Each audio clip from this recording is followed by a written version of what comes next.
C'est une histoire de fou. Ma mère, en fait, elle attendait un bébé. On a dit à ma mère que cet enfant, il pourrait me sauver. C'est devenu un bébé espoir, un bébé médicament. Et ensuite est arrivé mon rôle, là où j'ai la plus grande culpabilité de ma vie. C'est une maladie qui a comme principal symptôme des crises de douleur. Ça peut arriver à n'importe quel endroit du corps, à la main, aux pieds, à l'orteil, à la tête, au dos. Il y a des défaillances de plusieurs organes. Ça peut être le foie qui est défaillant, ça peut être la rate surtout. Du coup, on est plus sujet aux infections. Je ne saurais même pas comment décrire la douleur tellement elle est horrible. C'est une douleur qui ressemble à aucune autre. Les gros déclencheurs, ça va être le changement de température, donc de passer du chaud au froid ou du froid au chaud. Ça va être la déshydratation, ça va être la douleur qui n'est pas liée à la drépanocytose forcément, c'est-à-dire que par exemple, je me cogne, j'ai mal au genou, et ben ça va déclencher une crise dans la jambe par exemple. Si c'est une crise à la jambe, marcher c'est compliqué. Si c'est une crise au dos, ben oui, puisque mon dos ne me sert pas à grand chose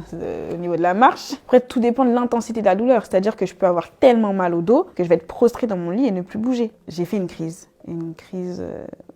grave. Je me rappelle avoir eu mal à la poitrine, avoir eu du mal à respirer, être allée à l'hôpital, être montée dans un camion de pompiers et m'être réveillée dans un caisson stérile avec une sonde dans la bouche. Ce qui s'est passé, c'est que j'ai fait une complication très grave de la drépanocytose, c'est le syndrome thoracique aigu. Mes poumons ne fonctionnent plus, quoi. C'est-à-dire que j'ai du mal à respirer, tout ne fonctionne plus, ce qui peut provoquer un arrêt respiratoire, et forcément un arrêt respiratoire, ça provoque un arrêt cardiaque. Et c'est ce qui s'est passé.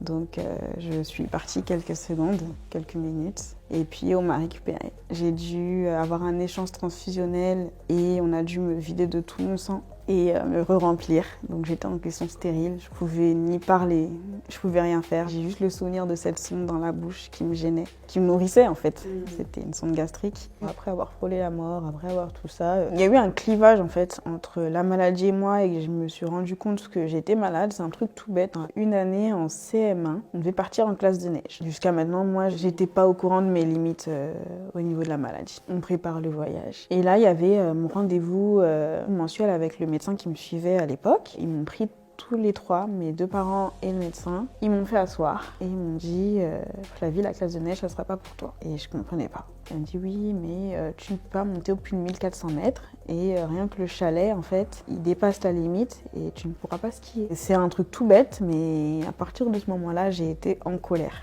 contre la maladie. Ta maladie, là, elle t'empêche de faire ça comme les autres. Et là, ça a été ah non, mais non, ma vie ne se passera pas comme ça. Plus le temps passait, plus je m'imposais plus de limites. C'est-à-dire que j'avais pas le droit de faire du sport, mais si à l'école on me disait de courir, j'allais courir. La piscine, qu'elle soit chauffée à 27 degrés ou pas, j'y allais. Et j'avais personnifié la maladie et je voulais montrer que mais non, gars, c'est pas toi qui décide, c'est moi. J'avais pas conscience qu'une crise pouvait aller vraiment loin et que je pouvais en mourir. J'avais tellement géré les crises toute seule depuis l'âge de 5 ans que pour moi, c'est moi qui maîtrisais les crises en fait. Au collège, j'ai eu une de mes crises, la deuxième crise que je dirais la plus grave.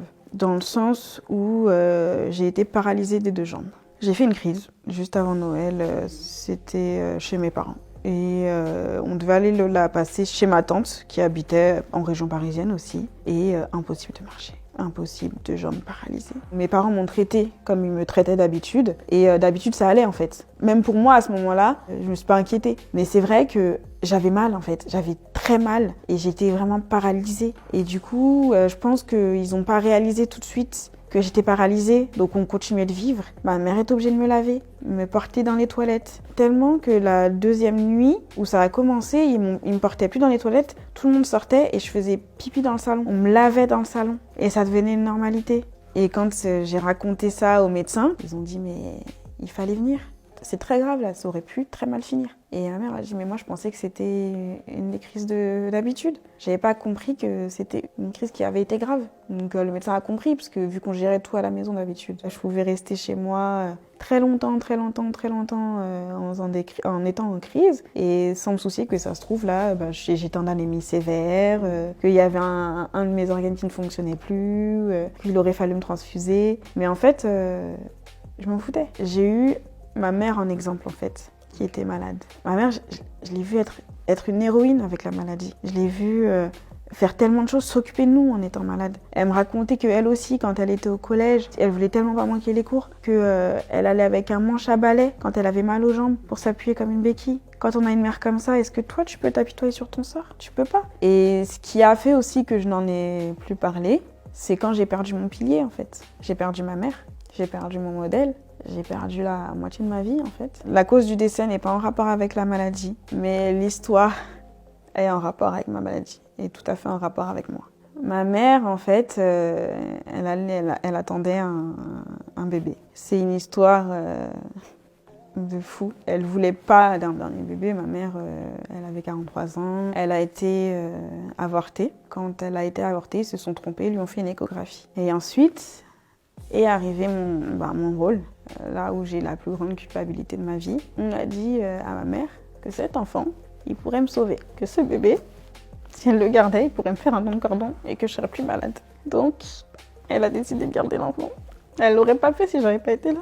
Ça a été une grossesse parfaite, pour une fois d'ailleurs. Une grossesse tellement parfaite. C'est devenu un bébé espoir, un bébé médicament. Il faut que le bébé et la personne soient compatibles. Du coup, on prend ce qu'on appelle les cellules souches. C'est seulement les fœtus qui ont fait. Donc, quand il naît, on prend les cellules du cordon et on essaye de régénérer mon sang avec ces cellules-là pour qu'il y ait un sang non malade. On la dépose le dimanche soir pour qu'elle soit déclenchée, pour qu'elle accouche. Et le mardi, j'ai appris par mon père qu'elle était morte, qu'elle avait fait un arrêt cardiaque. On soupçonne une embolie amniotique. Et en fait, l'embolie amniotique, c'est une complication très rare de l'accouchement, mais sur laquelle tu as 1% de chance de survie. C'est quelque chose qui peut arriver. Quand ça arrive, on ne sait pas pourquoi. Maintenant, la prise en charge, si derrière elle n'est pas adéquate, on perd les deux. Parce que ce jour-là, j'ai perdu mon petit frère aussi. On m'a tout pris ce jour-là. J'en ai tellement voulu au médecin. Au début, sans savoir pourquoi, parce que je ne connaissais pas les causes de la mort. Je ne connaissais pas ce qui s'était passé. Je l'ai su après en lisant le dossier. Mais j'en ai beaucoup voulu au médecin. Je m'en suis beaucoup voulu à moi-même en me disant que si j'avais pas cette fichue maladie, si j'étais pas née, si je n'avais pas existé, tout ça ne serait pas arrivé. Et je m'en suis beaucoup voulu parce que le jour même, c'était Mardi Gras. C'était mon premier Mardi Gras au lycée. Je lui avais volé du maquillage. J'étais toute contente. Et mon père m'a demandé le matin même s'il voulait que j'aille la voir à l'hôpital. J'ai refusé puisque c'était Mardi Gras au lycée. Et je me dis que si on serait allé, on l'aurait peut-être vu une dernière fois. On l'aurait peut-être sauvé. Mais je voulais faire ce fichu Mardi Gras. Donc il y a eu toute cette culpabilité qui a été sur moi et qui est encore sur moi en fait, tous les jours. Je me dis que les choses auraient été bien différentes si j'avais pas été dans cette vie en fait. J'ai touché le fond après. J'ai touché le fond parce que j'étais malade. La seule personne qui était malade, qui me comprenait, elle était plus là. Avec mon père et mes frères, on essayait de se souder, de tant bien que mal réussir à serrer les coudes. Je suis devenue la maman entre guillemets de la maison, donc il fallait que je m'occupe de mes petits frères, parce que mon père, il fallait qu'il travaille en fait. Clairement, je vivais pour eux. C'était devenu ma priorité. Je voulais être médecin.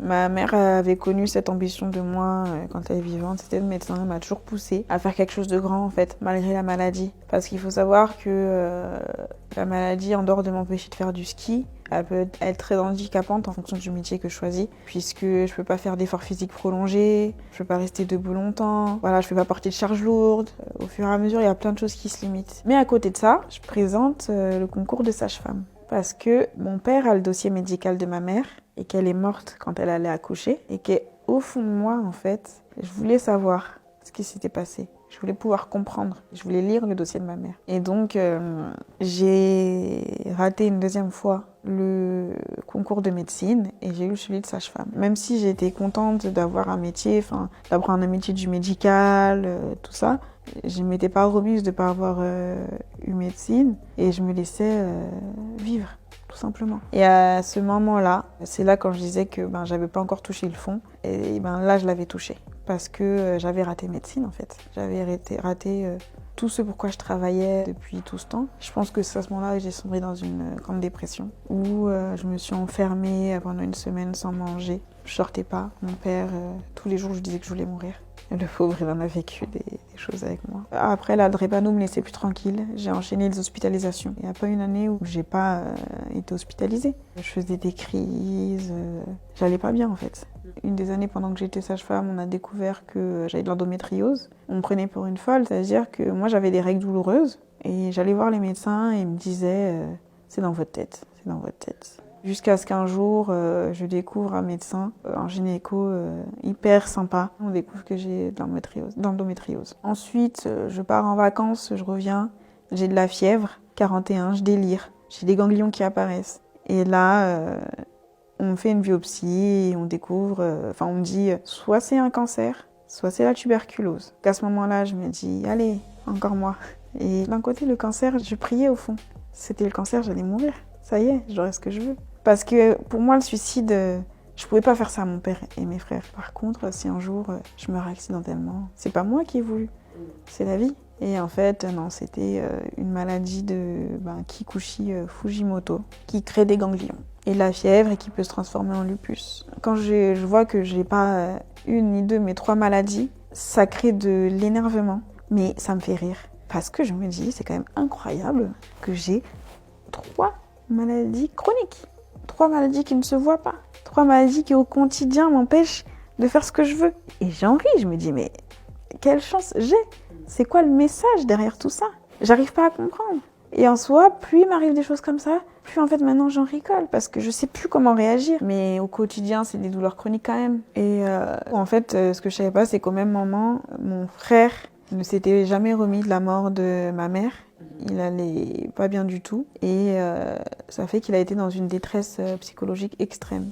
Et à ce moment-là, je me suis dit mais je suis pas la seule en fait. Et en fait, je me suis rendu compte que ce qu'ils vivaient aussi était hyper dur parce que non seulement leur mère est partie, sa femme est partie à mon père, mais ils ont moi comme fardeau. Je sais qu'ils le vivent pas comme un fardeau, mais derrière ils doivent voir mes allers-retours à l'hôpital. La dernière fois que quelqu'un est parti à l'hôpital dans ma famille, il n'est jamais revenu. Et quand ils me voyaient à l'hôpital, eux, qu'est-ce qu'ils devaient ressentir? Ce stress de dire que je reviendrai pas. Quand ils me voyaient souffrir, quand ils apprennent que j'ai une autre maladie. Et en fait, tout ça, ça m'est remonté à la figure. Et je me suis dit, je ne dois pas me centrer sur moi. Je dois aller mieux pour eux. Et je dois les aider aussi à aller mieux. Je dois comprendre que eux, ce qu'ils vivent aussi, c'est difficile. Donc, j'ai décidé d'entamer une thérapie. La thérapie m'a beaucoup aidée sur le fait qu'aujourd'hui, je vais prendre la parole dans les médias parce que je m'en suis cachée pendant longtemps et que pour moi, aujourd'hui, ce n'est plus une honte d'être malade. Je me rends compte qu'avec ma maladie, j'accomplis beaucoup de choses malgré tout. Je suis sage-femme aujourd'hui. Donc, me dire que pendant 5 ans, en fait, j'alternais hôpital, le lendemain matin je sortais, j'étais quand même en garde, j'allais travailler, puis après j'enchaînais avec mon boulot à côté pour me faire des économies. Enfin tout ça je l'ai fait, je me suis pas laissée abattre, j'aide des mamans à accueillir leur bébé. J'accompagne aussi mieux et bien les patientes en deuil périnatal, c'est-à-dire celles qui ont perdu leur bébé dans le ventre. C'est un moment privilégié pour moi. C'est un espèce de lien qui reste inconscient avec ces femmes-là. C'est pas mes mamans, mais j'imagine que j'accompagne ma mère et que voilà, il faut que je sois là. J'ai utilisé mes douleurs en force. C'est pour ça qu'aujourd'hui j'en parle. Pour dire aussi que c'est pas parce qu'une maladie est invisible qu'elle n'est pas là, que on existe aussi, que nous on se bat, que j'ai plus honte en fait, que cette maladie c'est ma force. Je l'ai combattue. Elle a été mon ennemie, elle a été ma coloc et aujourd'hui c'est ma force, c'est celle qui m'a emmenée au sommet.